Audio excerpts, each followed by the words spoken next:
Maintenant, une autre petite question que ceux qui ont faim vont peut-être manquer. De mon épouse. Fait que ça, c'est une excellente question. Même si ça aurait été une question en mime ou muette, c'est une excellente question. Mon épouse a dit...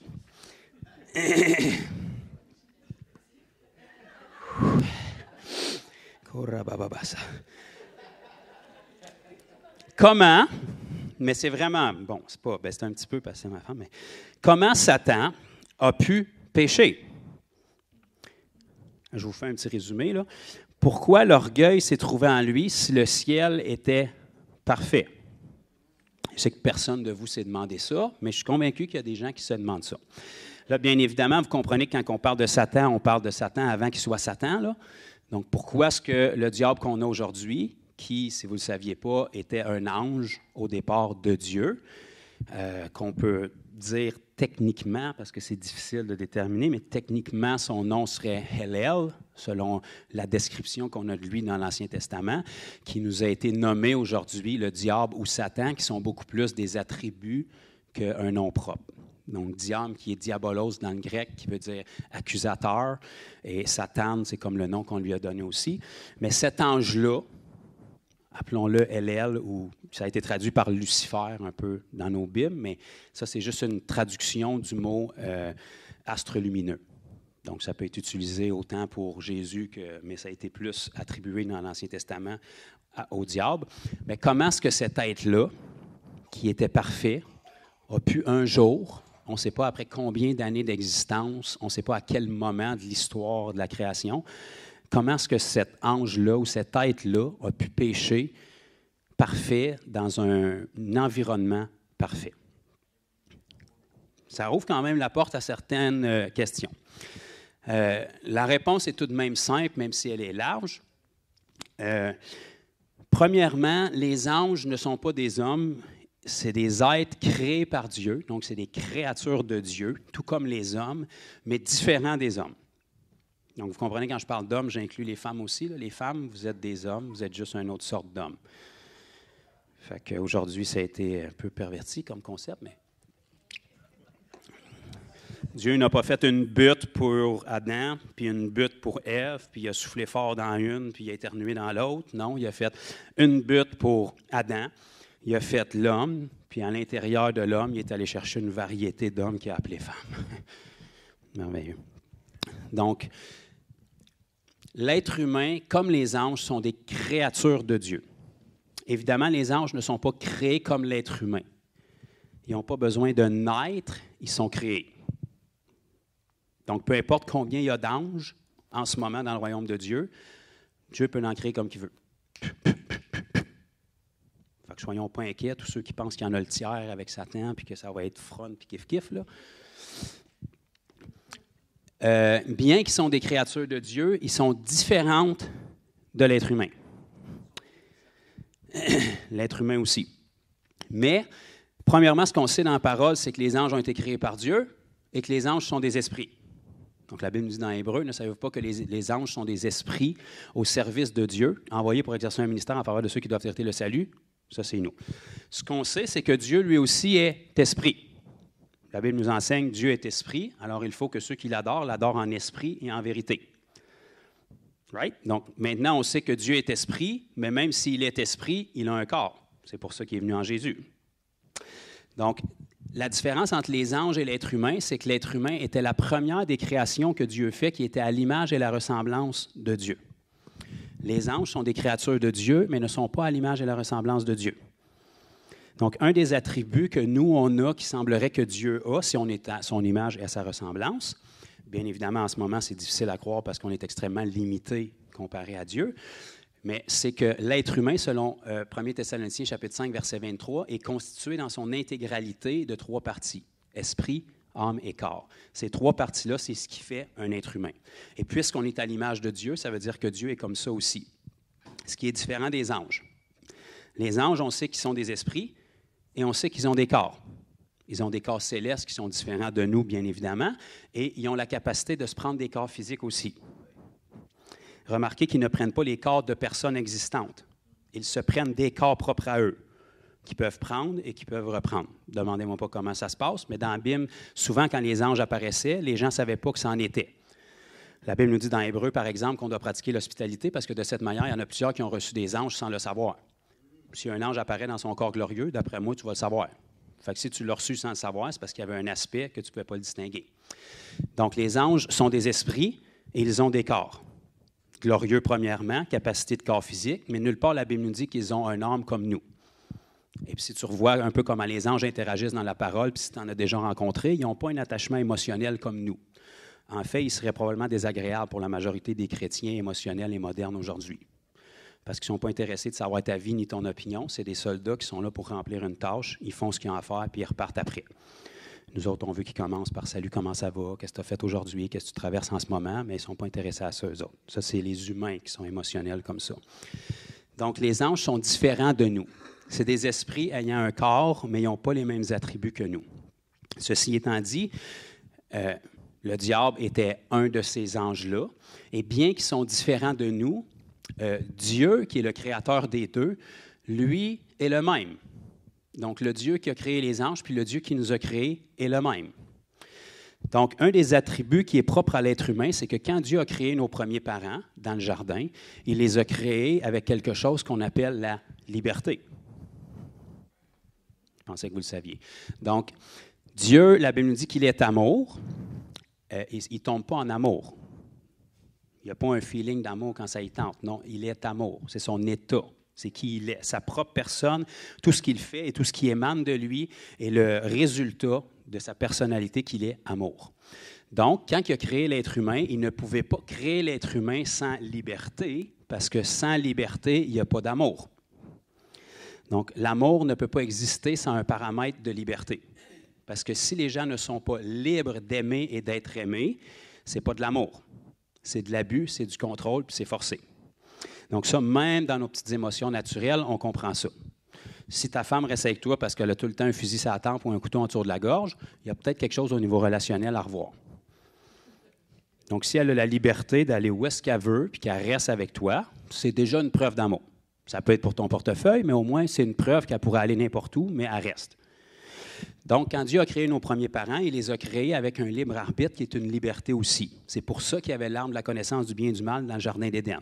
Et il faut que vous compreniez, nos premiers parents, même s'ils sont différents des anges, ont été créés par la même personne avec la même nature.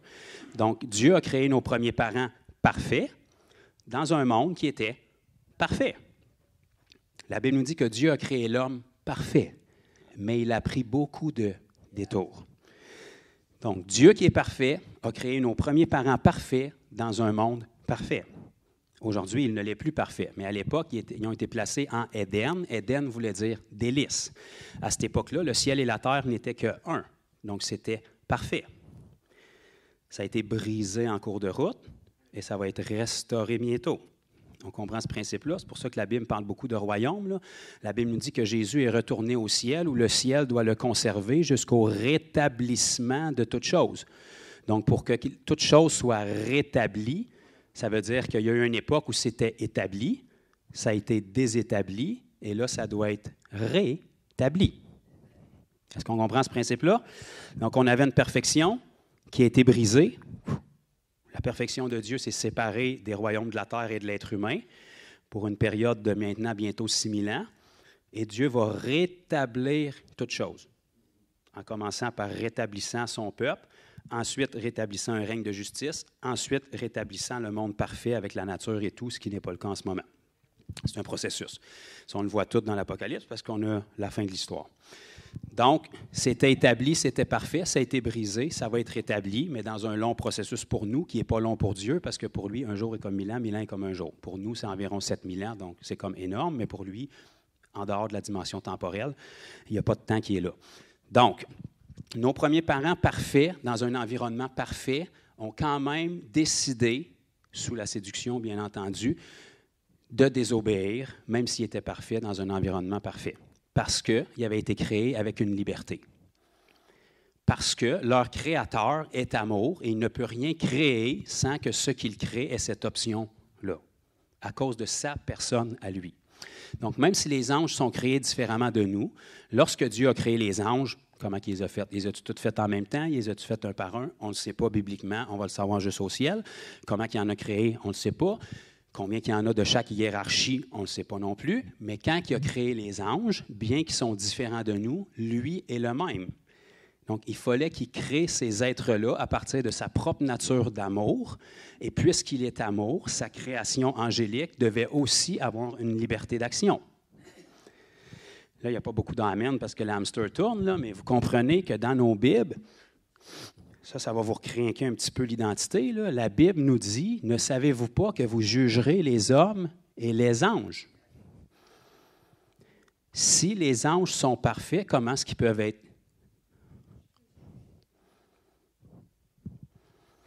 Donc, bien évidemment, ils ne vont pas pécher, parce que sinon, il y aurait du péché au ciel. Mais même s'ils ne vont pas pécher, ils ne vont peut-être pas tous remplir parfaitement le mandat qui leur est assigné, parce qu'eux aussi sont des créatures, puis eux aussi vont être jugés, puis ils vont même être jugés par nous. Bien évidemment, ça va être selon les standards de Dieu.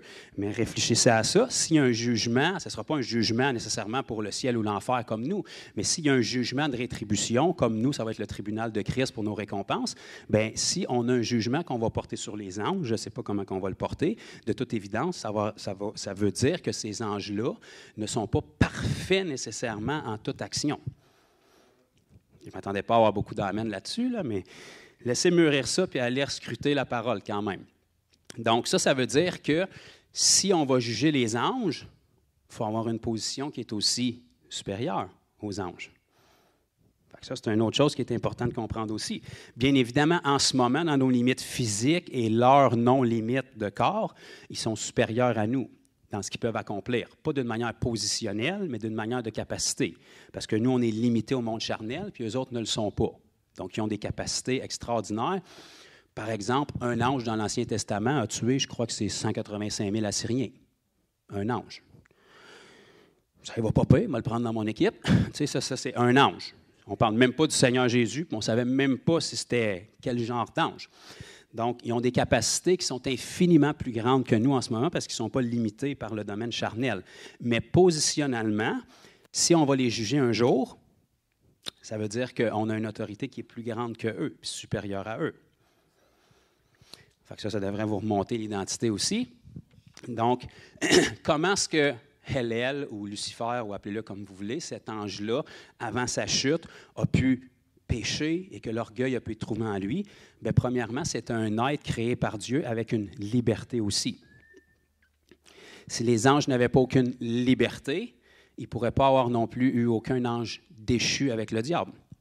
Bien qu'on ne sait pas exactement combien il y en a, la Bible nous dit, puis c'est Jésus lui-même qui nous dit qu'il a créé l'enfer pour le diable et ses anges. Donc, vous comprenez que le diable, ce n'est pas un créateur, ce n'est pas Dieu. Donc, si le diable a des anges, ce n'est pas lui qui les a créés. C'est des anges qui étaient anges de Dieu qui l'ont suivi.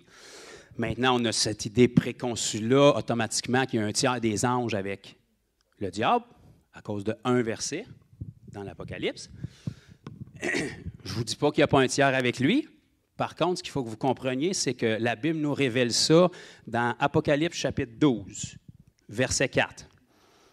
On n'est pas dans Apocalypse chapitre 12, verset 4 en ce moment. On est dans Apocalypse chapitre 3, dernier verset. Église de Philippe, Philadelphia, Église de Laodicée. Donc, à partir du chapitre 4 de l'Apocalypse, il n'y a rien qui est accompli encore. Dans le plan de Dieu, c'est accompli parce qu'il est le début de la fin, il est l'alpha et l'oméga, mais dans notre timeline terrestre, on n'est pas là encore. Dans Apocalypse chapitre 12, la Bible nous dit qu'il y a eu guerre au ciel. Ça, c'est à venir. Michael va combattre contre le diable et ses anges, puis le diable ne sera pas trouvé vainqueur, puis il va être jeté.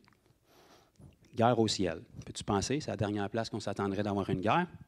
Pourquoi est-ce qu'il y a une guerre au ciel? Parce qu'ils sont encore là en ce moment.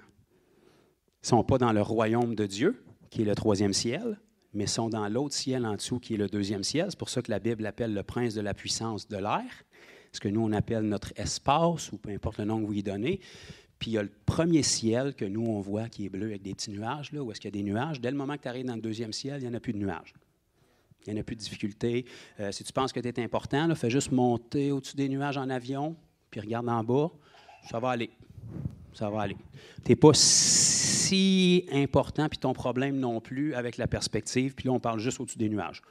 On ne parle même pas dans l'espace, on ne parle même pas dans le royaume de Dieu.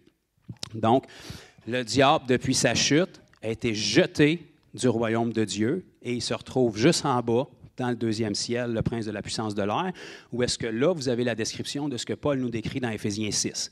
Principauté, domination, autorité, ça, c'est toutes des hiérarchies angéliques qu'on va dire démoniaques pour qu'on puisse les connaître un peu mieux. Et puis, dans le livre de l'Apocalypse, au chapitre 12, là, il va y avoir cette guerre-là, où est-ce qu'ils vont perdre leur place là aussi, et là, leur seul terrain d'action va être la terre. Fait que si on pense que ça va mal en ce moment, ce n'est pas leur seul terrain d'action en ce moment. Mais qu'il n'y ait pas d'autre terrain d'action que la terre puis les moyens charnels, là, ça va aller correct mal quand même. Puis tu vois un peu à quoi ça va ressembler dans le livre de l'Apocalypse. Donc, sans défaire toutes les doctrines que vous avez apprises dans la vie chrétienne, là, on ne peut pas croire dur comme du fer qu'il y a en ce moment nécessairement un tiers des anges avec le diable. On sait que dans le livre de l'Apocalypse, chapitre 12, verset 4, il va balayer un tiers des étoiles du ciel, qui fait référence à des anges, pour les amener avec lui. Est-ce que ça veut dire que c'est ça qu'il y a en ce moment? On ne le sait pas bibliquement. Cette référence-là, on l'a juste à venir. Si c'était le cas, ça ne me dérange pas comment vous êtes fort ou pas en maths, un tiers, la plénitude, c'est 3 tiers, tu enlèves un tiers, fait qu'il reste 2 tiers. Fait qu'on est correct quand même. Puis même si on avait 0 tiers, on a Jésus. Fait que ça devrait être correct quand même. Puis on a un Dieu qui peut créer des anges comme qu'il veut, là. Il n'y a rien qui nous dit nulle part que la manufacture d'anges est finie, là. Il peut en éternuer une centaine s'il veut, là. OK? Parce que les anges ne sont pas créés comme les êtres humains. C'est des anges. Donc, comment est-ce que le diable a pu pécher? Bien, c'est un être qui avait une liberté parce que c'était une créature de Dieu. Maintenant, Dieu ne lui a pas donné le choix. Il n'a pas donné le choix à nos premiers parents non plus de pécher. Il ne leur a pas mis l'arbre de la connaissance du bien et du mal dans le jardin avec une petite passe-passe. On va le mettre bien beau, cet arbre-là, puis on ne leur dira pas, on va voir qu'est-ce qu'ils vont faire. Non, il leur a donné un commandement. Cet arbre-là, vous n'en mangerez pas. Je vais même vous dire pourquoi vous n'en mangerez pas, parce que si vous en mangez, vous mourrez. Peut-être plus clair que ça, là. Je ne vous donne pas le choix. Option A, l'arbre de vie. Option B, l'arbre de la connaissance du bien et du mal. Non, il ne nous a pas donné le choix, il nous a donné un commandement. Cet arbre-là, vous n'en mangerez pas. Ah bien d'abord, Joe, il n'était pas d'un monde parfait. Non, il était d'un monde parfait. Parce que cet arbre-là n'avait pas de problème. Cet arbre-là, dans leur bouche, avait un problème. Cet arbre-là, dans la bouche de Dieu, n'avait pas de problème. Parce que la connaissance du bien et du mal, Dieu est capable de l'absorber. L'homme, non. Donc, ce n'est pas l'arbre qui était mal, ce n'est pas l'arbre qui était le problème. C'était le fruit de l'arbre dans la bouche des êtres humains qui était le problème. Donc, Adam et Ève étaient parfaits, dans un monde parfait. Cet arbre-là, il y a seulement Dieu qui pouvait descendre puis en manger devant eux autres à chaque jour, parce que la connaissance du bien et du mal, Dieu n'a pas de problème à l'avoir. L'être humain ne peut pas l'amortir. Parce que l'être humain, c'est une copie de la création, mais ce n'est pas la création. Il y a seulement Dieu qui peut faire face au bien et au mal et constamment distinguer ce qui est bien et ce qui est mal, parce que c'est sa nature. L'être humain ne peut pas inévitablement, sur le moyen et long terme, faire face au bien et au mal sans finir par être séduit. À force de faire face aux deux, tu vas finir par entremêler un l'autre, puis tu vas commencer à appeler le bien mal, puis le mal bien. Puis regarde, mettons, 6000 ans dans l'histoire plus tard, il y a des questions qui étaient simples en termes de bien ou de mal il y a quelques années, puis aujourd'hui, ça semble être compliqué. En fait, si tu fais le bien, on te condamne pour faire le mal, puis si tu fais le mal, on t'élève et on t'exalte. Pourquoi? Parce que l'être humain a commencé à définir ce qui est bien et ce qui est mal, alors que ça devait appartenir à une seule personne, Dieu. Donc, le jardin d'Éden était parfait, nos premiers parents étaient parfaits, Dieu était parfait, mais dans le libre arbitre qu'ils avaient, ils ont décidé de désobéir et ça les a rendus imparfaits. De la même manière que quand Dieu a créé la création angélique dans son royaume, le diable était parfait dans toutes ses voies, comme tous les autres anges, jusqu'à ce qu'à un moment donné, il utilise sa liberté et qu'il désobéisse. Et il n'y avait pas grand-chose qui pouvait désobéir dans le royaume de Dieu, pareil comme nos premiers parents n'avaient pas grande option qui pouvait désobéir. Mais il y avait une seule autorité suprême dans le royaume de Dieu qui était Dieu, le Père. Donc, la seule façon qu'il pouvait désobéir, c'était de tenter de prendre sa place. Et remarquez que c'était le mieux placé pour prendre sa place. Parce que selon ce que la Bible nous dit, bien évidemment, vous comprenez qu'il ne pourra jamais prendre la place de Dieu, c'est une création, pas le Créateur. Mais dans toute la création, c'était le plus élevé. Pourquoi est-ce qu'il s'est attaqué à l'être humain quand il a vu l'être humain? Parce que dans toute la création, l'être humain était le plus élevé. Le Créateur demeure en haut, mais dans la création, il n'y avait personne qui était plus élevé que le diable au niveau angélique. Puis quand l'être humain a été créé, il n'y avait personne qui était plus élevé que l'être humain dans toute la création. Donc, c'est pour ça qu'il les a ciblés. Donc, quand le péché d'orgueil s'est trouvé dans Hélel, ou cet ange-là, il a voulu élever ou s'élever à la même hauteur que Dieu, ou prendre la place de Dieu sur le trône, ce qui, évidemment, n'a pas fonctionné. Maintenant, ça nous amène à une autre petite question. Si ce que je vous ai dit est vrai tout à l'heure, puis que les anges sont différents des êtres humains, ils sont des esprits, puis ils ont un corps, mais ils n'ont pas nécessairement la partie âme et émotionnelle que nous, on a. Donc, si le diable a des anges, c'est parce qu'il y a des anges qui ont été séduits, de toute évidence. Donc, comment est-ce qu'on peut séduire un ange qui n'a pas d'émotion? Parce que la séduction vient au niveau émotionnel, au niveau de l'âme. Ben, vous n'êtes peut-être pas posé cette question-là, là. Je vous la pose aujourd'hui pendant que je bois un petit peu de...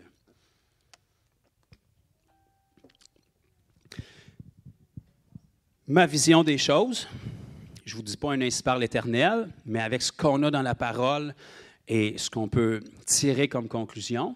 Puis, s'il vous plaît, gaspillez pas d'encre électronique, me dire que vous n'êtes pas d'accord, là. Je vous donne mon opinion. Les anges, ce qu'on sait, c'est que c'est des soldats, puis ils ont des hiérarchies angéliques.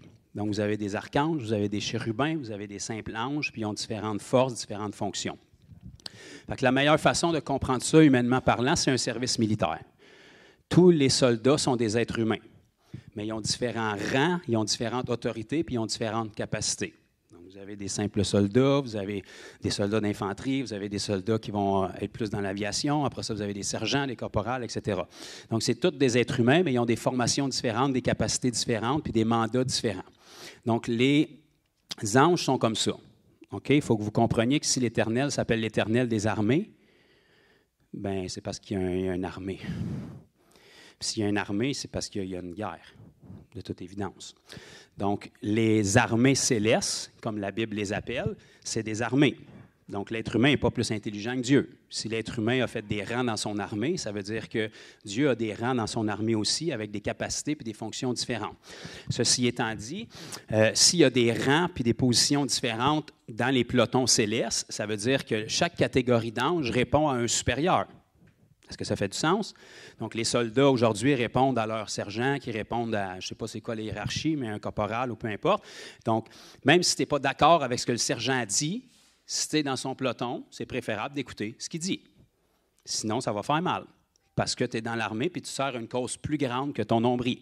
Donc, tu suis les ordres, même si tu ne les comprends pas, puis il ne te demande pas ton opinion sur les ordres, tu as les ordres de ton supérieur et t'accomplis.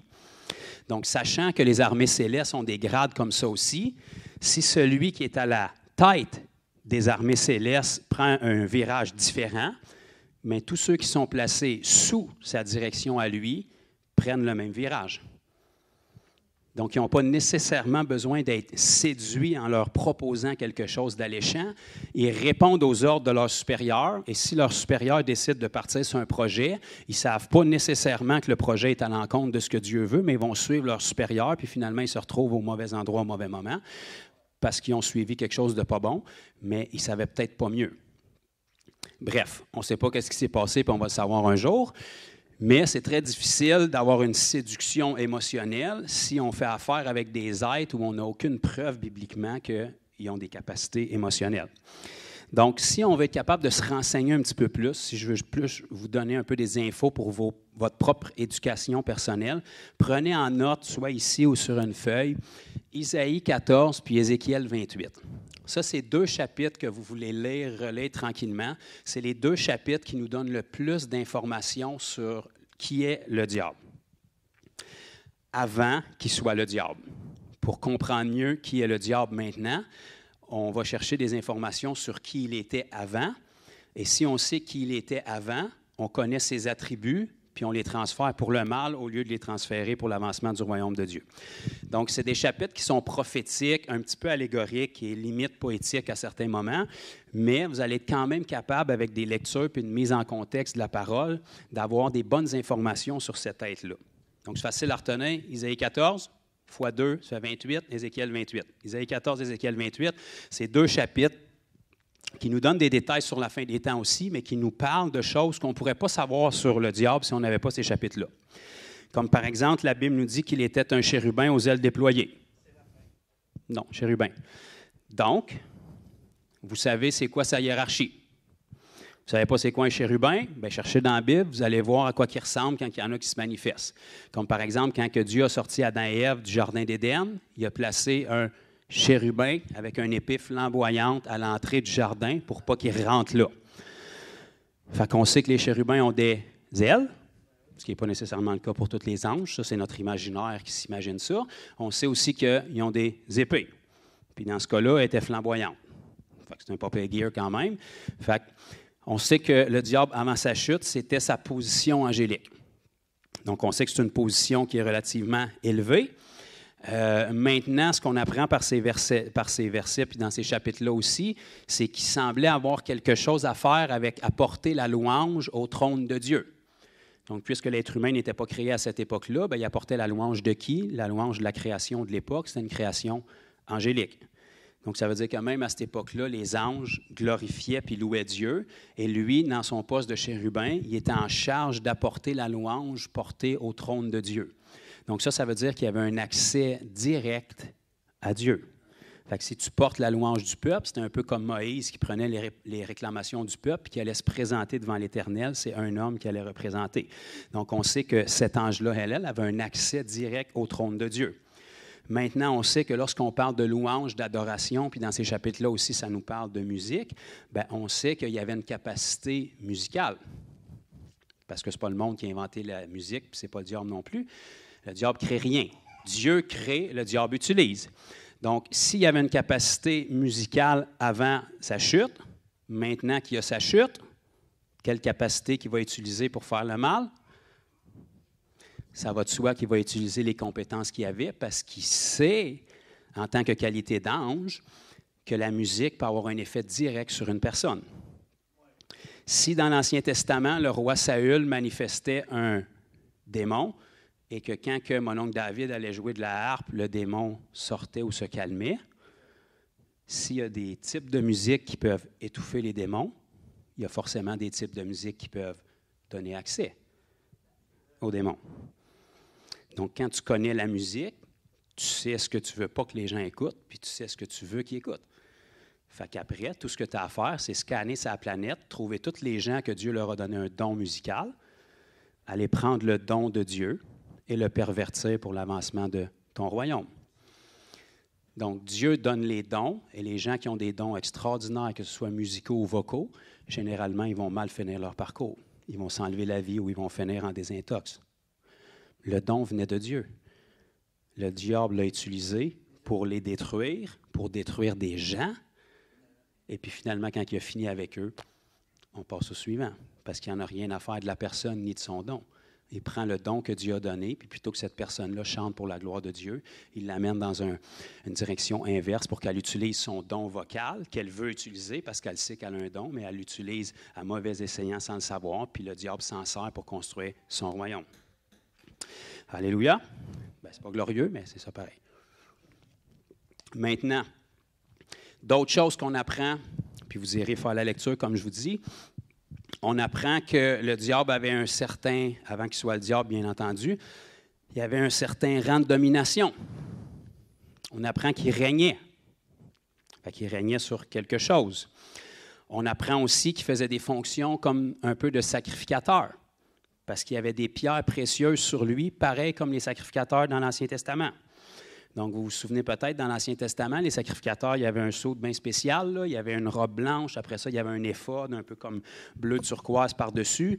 Puis après ça, il y avait leur pectoral avec le panneau qui était ici, avec les 12 pierres pour une des chaque tribu d'Israël. Après ça, il y avait des épaulettes, il y avait un diadème sur la tête. Puis ça a l'air bien compliqué puis pas intéressant pour nous autres. Mais quand on étudie, il y a plein de choses rattachées à ça. Mais quand on lit dans Isaïe 14 puis Ézéchiel 28, on voit que cet ange-là avait aussi des pierres précieuses avec lui. Donc, forcément, il faisait un sacrifice puis un sacerdoce pour ce qui était possible à cette époque-là au niveau angélique, puis il apportait ça à Dieu. Fait qu'il faisait guise un peu d'intermédiaire à cette époque-là. Ce qui est intéressant de voir aussi, c'est que parmi les pierres que cet ange-là avait, il y en a qui sont manquantes. si on compare avec l'Ancien Testament. Quand on regarde les 12 pierres des 12 tribus d'Israël, il y a 3 pierres qui sont manquantes sur le pectoral de Hélel, dans ces passages-là.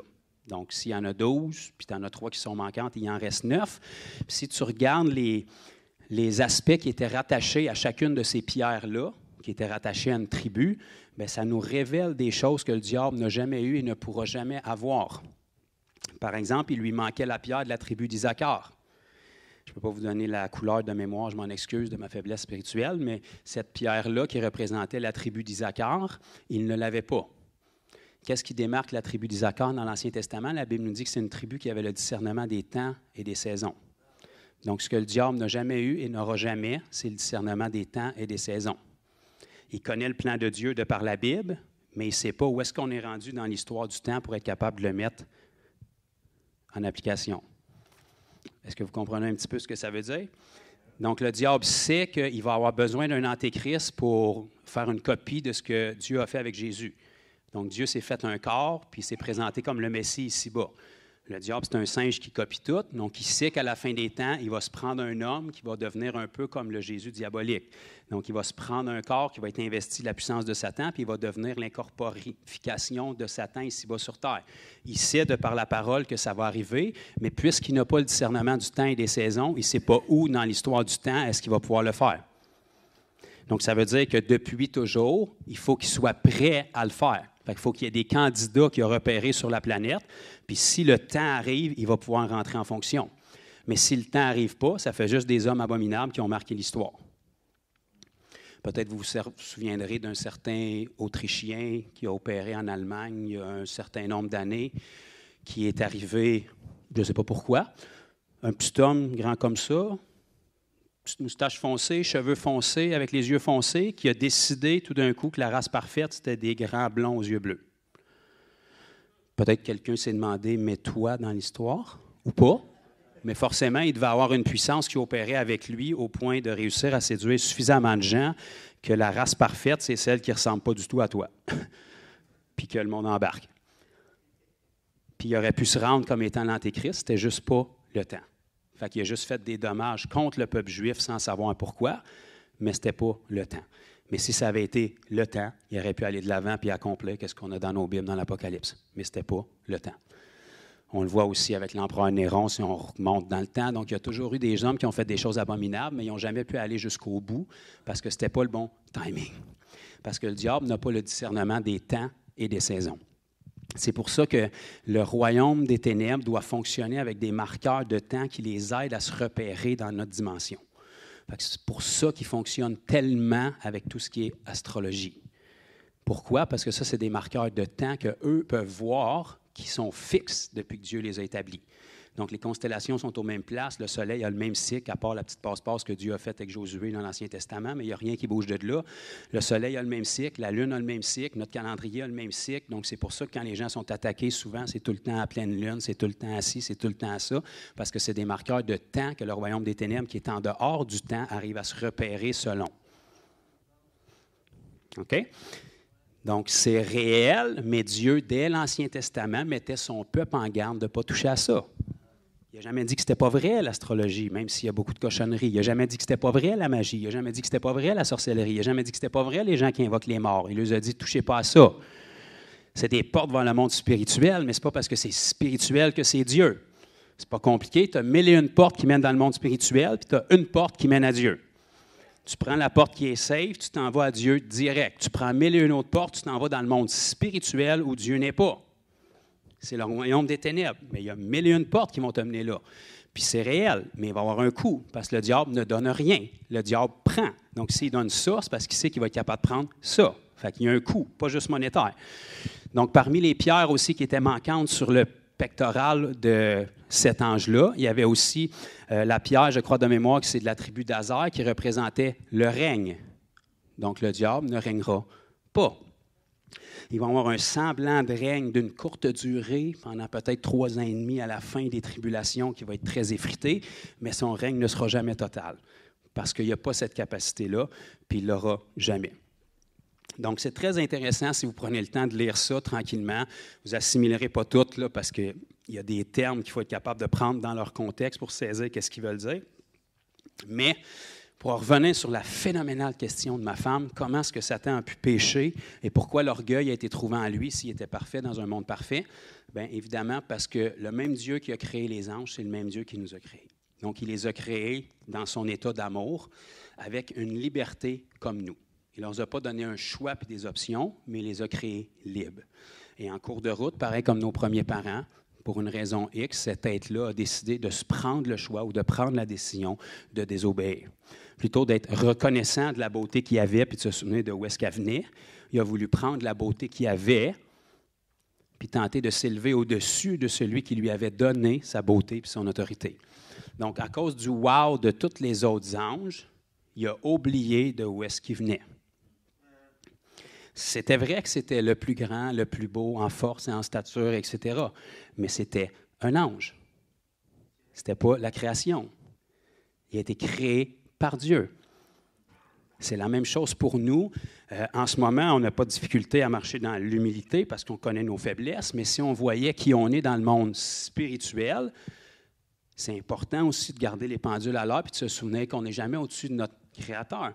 On est à son image et à sa ressemblance, et quand les gens vont nous regarder dans l'éternité, ils vont nous regarder comme des dieux, parce qu'on est comme Dieu, mais on n'est pas Dieu. On est comme Dieu. On reste la création, puis il reste le Créateur. De la même manière que nos premiers parents étaient comme Dieu, mais ils n'étaient pas Dieu. Donc, ça a été facile pour le diable de venir les séduire puis de venir leur dire « Hey, vous êtes mieux que ce que vous êtes en ce moment. Il vous cache quelque chose, lui-là. Là. Il veut vous garder en dessous, mais vous pourriez être au-dessus. » Pourtant, la Bible nous dit qu'il ne pouvait pas être plus comme Dieu. Il était au maximum de ce qu'il pouvait être comme Dieu sans être Dieu. Donc, j'aimerais ça avoir la référence. Je ne sais pas si je l'avais noté. Il y a un passage dans nos Bibles, je crois que c'est dans Corinthiens. Je m'excuse de ma nonchalance, mais la Bible nous dit que Jésus a été placé pour un temps en dessous des anges. Vous comprenez que Jésus est bien au-delà des anges, mais lorsqu'il a été ici-bas, il a été placé pour un temps à cause de sa faiblesse humaine et de son corps physique qui le limitait. Il a été placé en dessous des anges. Et la Bible nous dit qu'il a fait l'homme comme ça, un petit peu en dessous des anges. C'est comme ça que ça nous est traduit. Mais le mot qui nous a été traduit par ange ici, puis je vous l'écrirai dans le groupe, la référence, me semble que c'est dans Corinthiens. Le mot qui nous a été traduit par ange ici, je ne sais pas pourquoi il nous a été traduit par ange, mais ce n'est pas le mot grec angélion pour ange dans le texte original. C'est le mot Elohim. Elohim, ce n'est pas ange. Elohim, c'est Dieu.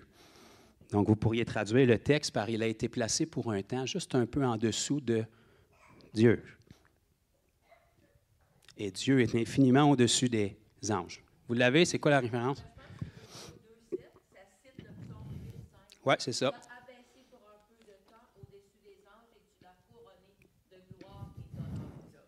Bingo. Donc, le mot ange que vous avez là, qui devrait être angélion dans le grec, c'est le mot Elohim, qui nous a été traduit par ange. Ça veut dire que ce serait plus juste de dire il a été abaissé pour un peu de temps, juste un peu en dessous de Elohim, mais il était Elohim, mais dans sa capacité physique, il était juste un peu en dessous. Mais vous comprenez que le Jésus que j'ai en vue dans Apocalypse chapitre 1, il est bien au-dessus des anges. C'est le même Jésus, c'est juste qu'il n'a plus ses limites physiques. Alors nous, maintenant, on est juste un peu en dessous des anges de par notre position humaine, mais de par notre position céleste, on est infiniment au-dessus des anges.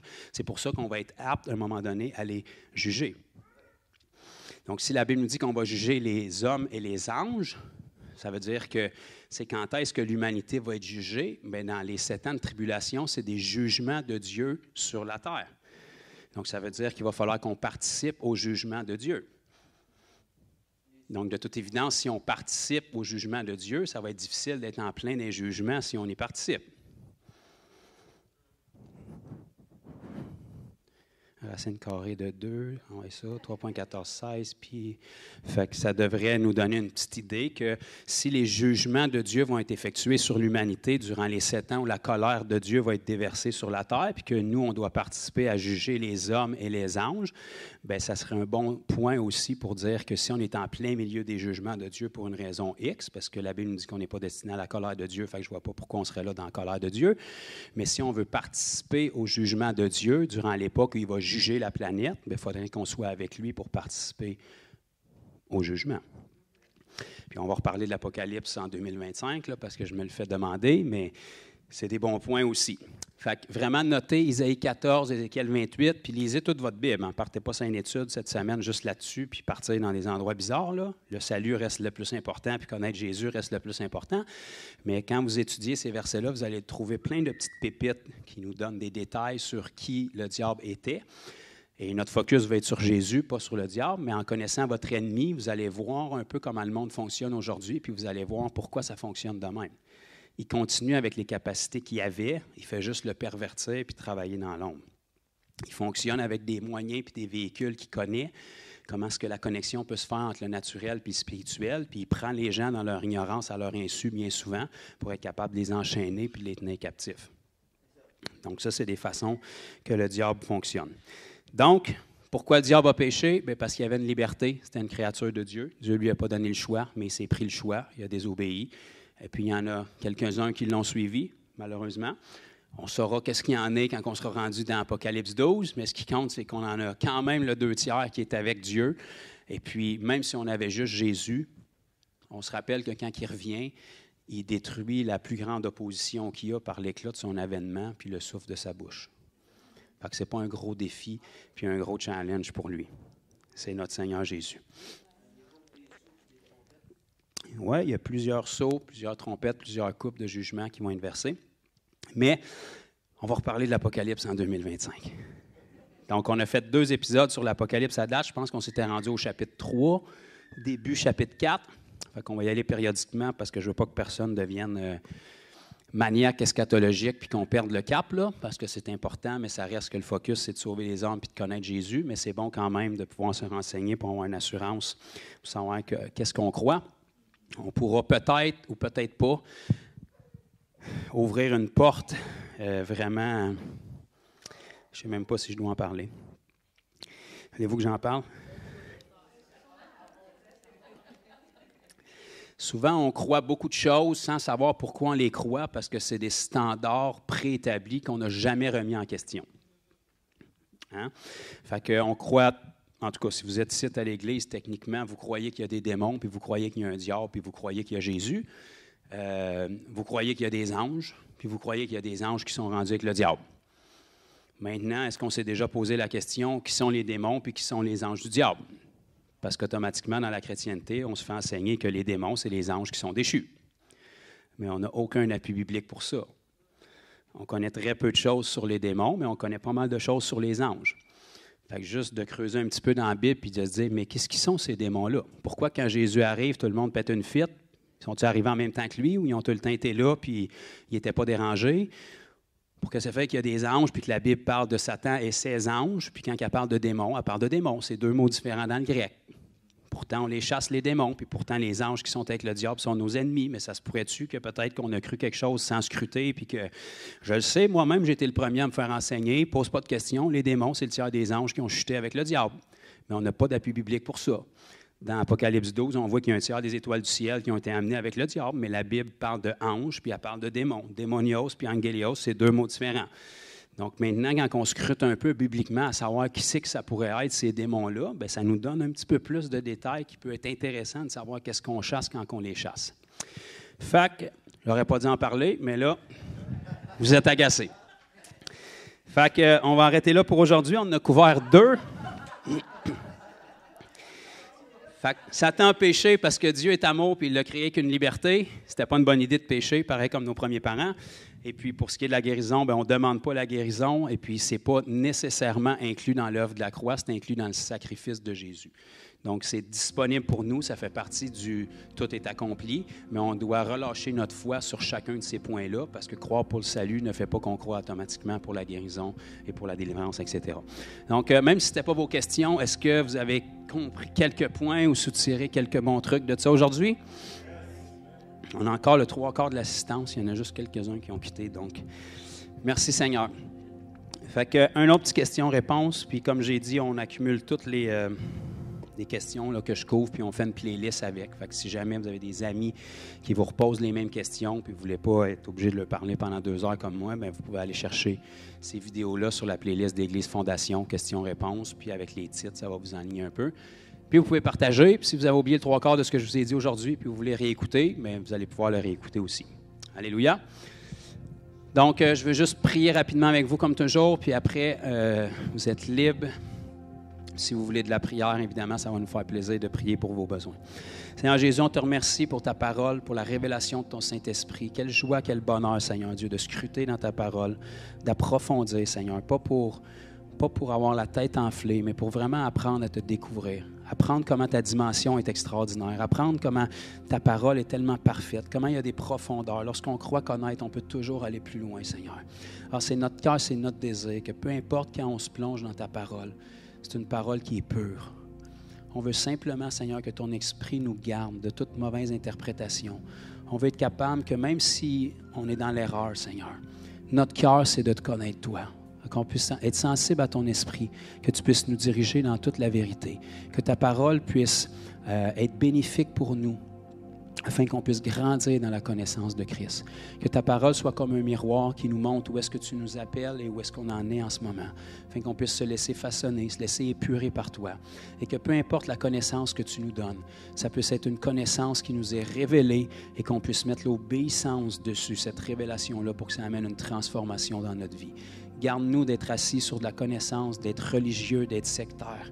On veut simplement, Seigneur Jésus, te connaître, se laisser façonner à ton image, être excité de toujours découvrir davantage avec toi, de toujours découvrir sur notre demeure éternelle, le ciel qui nous attend, ton royaume, qui ne sera pas ennuyant, qui ne sera pas plate, mais qui a plein de choses en réserve pour nous. C'est notre glorieuse espérance. Alors, Seigneur, on veut garder nos yeux fixés là-dessus.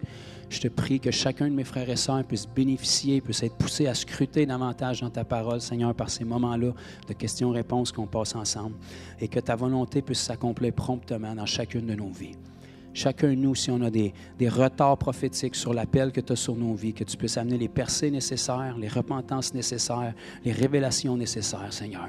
Change-nous, façonne-nous, et que cette Église soit un maillon de la chaîne, Seigneur, qui est trouvé fidèle, qui remplit son mandat et qui grandit aussi rapidement en nombre qu'en maturité, Seigneur. Donne-nous d'avoir une maturité à la hauteur de notre croissance en nombre, Seigneur, pour qu'on puisse avoir un impact dans la moisson. Dans le nom de Jésus. Amen.